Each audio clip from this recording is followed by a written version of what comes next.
Thank you very much for your time discipline and for a very comprehensive paper. We all are grateful for this collection of shivers, even from the economic context of this problem. Nevertheless, I recommend to concern our discussion on conceptual topics. We have two references to our colleague, academicians, Donati and Archer. So one of them is concern of labor market, sociology of labor market. Another one is cultural aspect of this problem. I mean that preferential option could be done to Professors Donati and Archer to have reaction.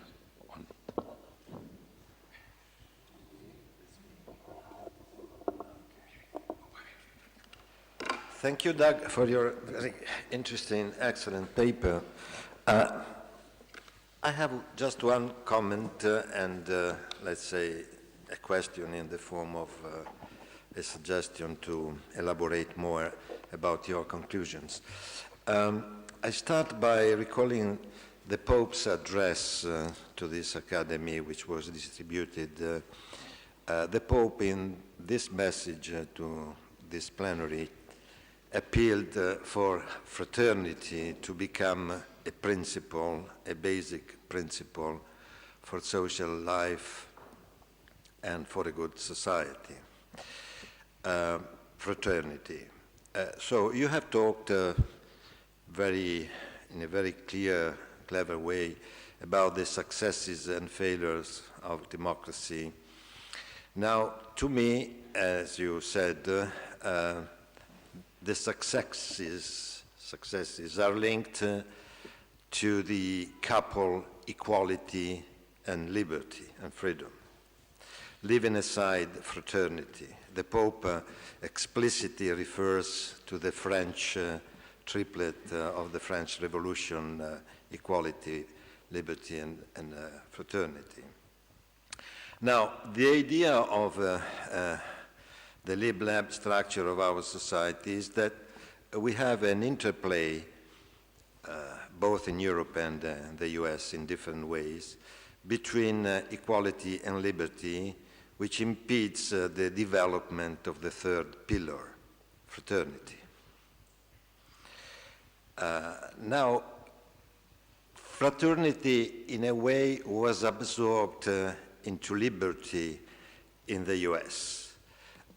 Fraternity is understood there as charity given by the market. You make profits and you give profits to the poor, to civic activities, civic forms of interventions for the poor, for the marginalized, and so on and so forth. In an opposite way, fraternity in Europe was absorbed into equality, into the lab side, into the state. In Europe, particularly in Italy, but also in Germany, in France, I mean in continental Europe, fraternity is given by the state, since the state subsidizes what we call the third sector, voluntary associations, social cooperatives, civil foundations, and so on and so forth. Now, I think that fraternity is not equal to charity or charities as organizations, because in the United States, in America, fraternity is usually, as far as I know, understood as charity or charities organizations. Now, I think fraternity is the third pillar in respect to equality and liberty. So if it is a third pillar, it should be autonomous and have the same power as the state and the market, same power in the sense of symmetrical power relations to the other sectors. So I feel that we have to look for new institutions that can express the autonomy of the fraternity pillar. The third pillar should have its own social economic institutions in respect to the state institutions and the market institutions. So we have, if we appeal to fraternity, we have to find out a principle different from the principle of redistribution, that is different from redistributive justice, different from commutative justice in the market, I mean contracts, prices, monetary equivalents, and so on and so forth. And what is this third principle, which should be the basis for new institutions, autonomous institutions in respect to state institutions and market institutions? Together with Stefano Zamagni and also Maggie Archer, I think we are thinking of justice as reciprocity, reciprocity in social networks, so different from state interventions and market regulations. That's my argument, at least. So my question is, if you could elaborate a bit more, how, in your opinion, should be the interplay between the state, the market, and the third sector? How do you see this interplay in order to make the third sector more autonomous, the third pillar, the fraternity pillar, more autonomous in respect to the state and the market? That's the question. Thank you. I think I have to study what you have to say more to answer that question. So, you know, on the one hand, in your work, you cite de Tocqueville as a kind of a model, and de Tocqueville talked about how the United States has a very strong civil sector. And in terms of just charity, the United States, individual charity, the United States is quite charitable. We give more than most other countries. It's not enough to solve the problem. And as you say, charity, the fraternity, first of all, I find very helpful the way you just put this, aligned it with Francis's allusion to the French Revolution and making the three, liberty, equality, and fraternity. Part of the problem, so I think it's not just charity, so you also have, as Maggie said yesterday, social movements, and I know you include social movements as part of what happens in the third sector. One of the interplays, though, is, and it's kind of maybe a paradox for you, I don't know, that one of the things that, and it goes to something that John said yesterday, that what the social movements try to do is get changes in the laws, which is really a change in labs. So you've got this dialectic between fraternity and people motivated by self-interest and ideals, both to change the laws. But then once it's changed in the laws, there's always the danger that we relinquish our responsibility for it. So I think that there's a tension, there's a dialectic, and also a tension there. But I need to think more about this question. Thank you very much. The question raised by Professor Donati is very ambitious. So I know from the paper of Stefano Zamagni that it will be also the subject of his presentation on Tuesday. So thank you. And now,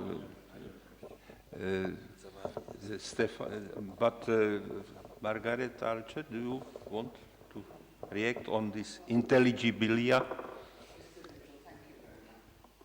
Thank you, Doug, for an excellent paper. I'm not going to repeat what Pierpaolo has said because A, I agree, and B, developments of that are in my own paper. But one useful thing struck me, and it's a very quick question as you were talking. Do you remember about 25 years ago, perhaps a bit more, Stephen Lukes produced a book on power, and he made a triple distinction there between, now help me if I go wrong, it's a long time since I read it, overt uses of power, coercive uses of power, which are pretty obvious, and you covered most of them all, and they're not restricted, as you implicitly showed us, to so-called democratic, non-democratic societies. But in addition, I mean, Lux's real contribution was to say there are two other uses of power that are exclusionary, and that, and here, Stephen Lux's use of exclusion comes closest to our discussion of participation, because you actually used one of his phrases, participation is having a say. And his second dimension of power was how people are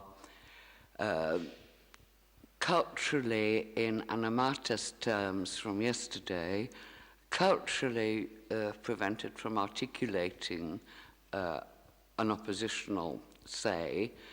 And so, for example, my own criticism of Manuel Castell's works on the Indignados movements, the Occupy movements, is that anything they said, including simple cries of outrage, were taken as participation. Well, in fact, they weren't. They were expressive cries of outrage, which led nowhere. And unfortunately, they didn't make the connection up with heterodox economics, which might have made, nor with what needs changing in the rule of law in different countries. This was missing too. And thirdly, and this is what your paper brought to my mind, was his third dimension of the use of power, where there was nothing overt, but items are simply organized off the agenda. And it becomes impossible for them to be discussed in anything that you could call, broadly speaking, a parliament or a lower house or House of Representatives or whatever. And it seems well, this is my question to you, that a lot of the aspects of non-participation fall under this third category of eliminating it, crushing it, organizing them off the agenda as things that we don't talk about. And it would seem to me useful to pursue this tripartite distinction. I wondered if you thought the same thing. Yeah. Dear speaker, please, because there is a queuing of discussing, I would recommend to collect these points and answer after. Now I would like to invite Archbishop Minerat. Only a little question to yourself, Professor Porpora, and to Pier Paolo, maybe. It seems to me that what you propose, fraternity as a key principle of economic relationship, is something new in the social teaching of the Church. It goes beyond. Up to now, we were resting on the principle of solidarity, justice and reciprocity, participation. But my question is, can fraternity, as you understand it, be imposed through institutions, because you call for new social institutions? Fraternity has something to do with what comes from my inner being. You can impose solidarity through taxation and so on, and this is what is happening. Fraternity means a conversion of minds, not just changing structures. So the project seems to me very generous, very interesting, but maybe there are some steps to care for before we reach that level of universal fraternity. That is my question. Thanks. Thanks, Archbishop Minerat. And now, Tres Faciunt Collegium Stefano Zamani, please. Yeah. Thank you.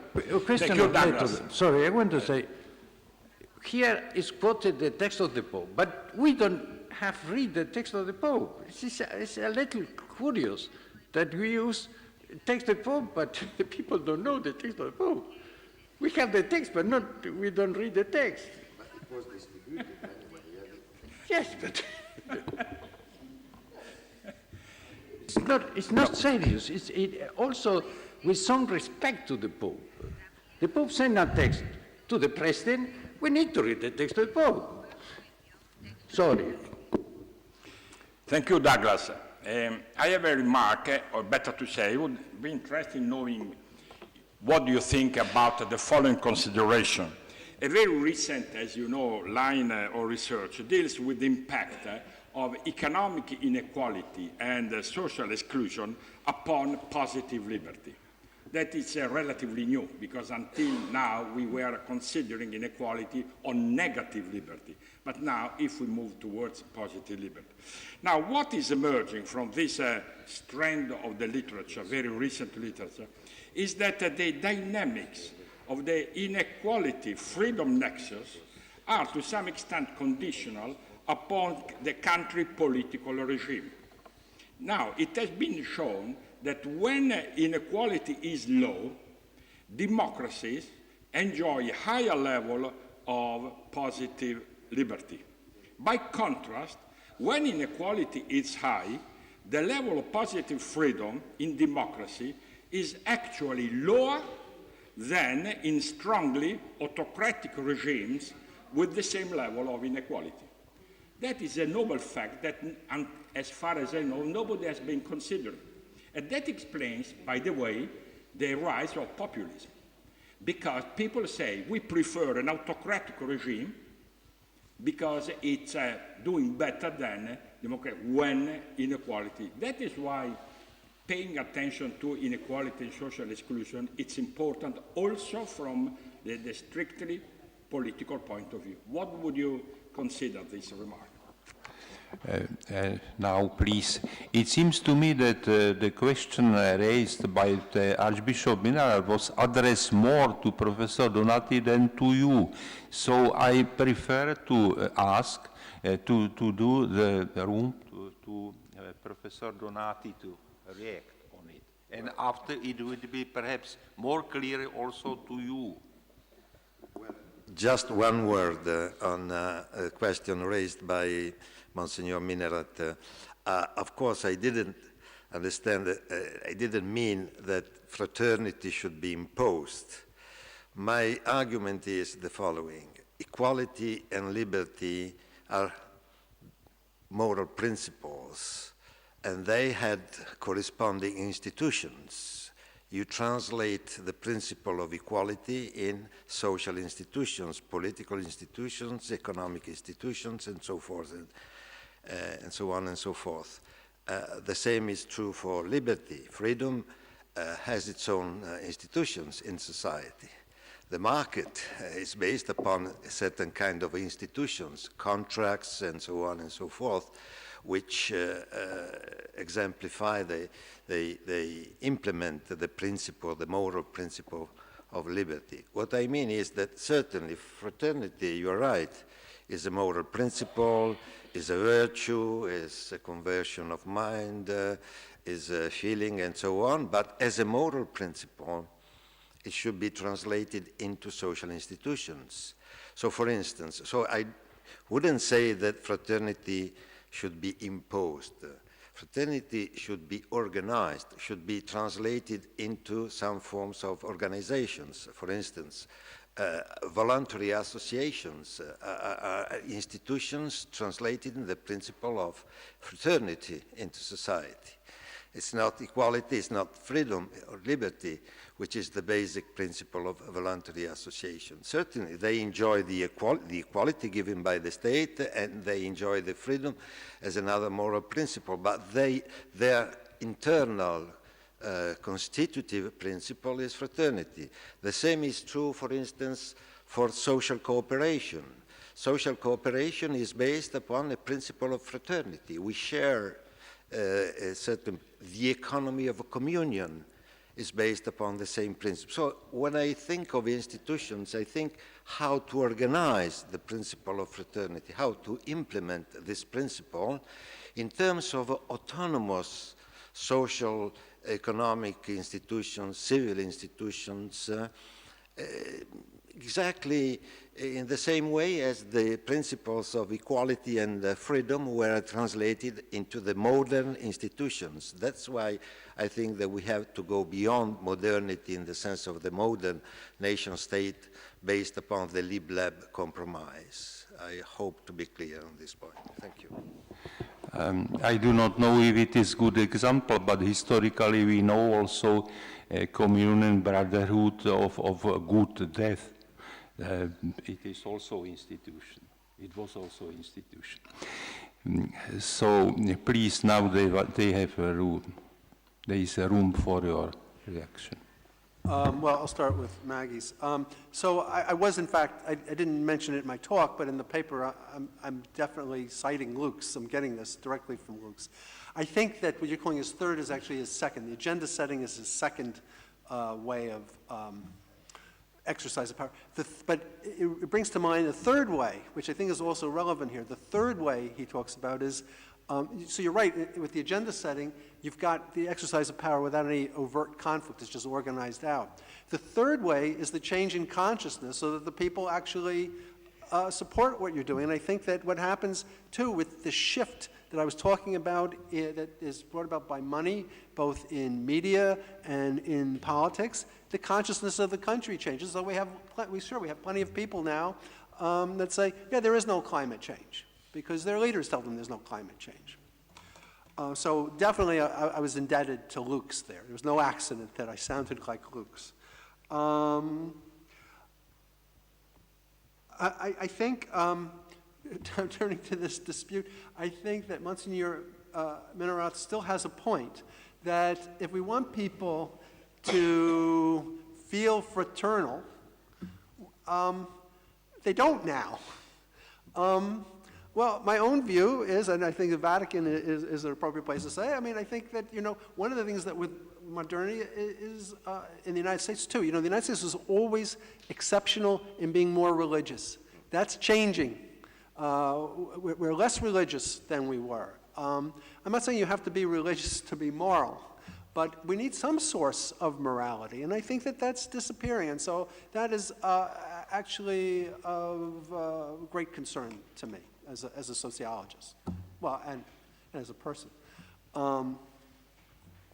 Stefano. Yes, I quite agree with you. I think that one of the problems is, I would actually even say more than what, I would put the point stronger.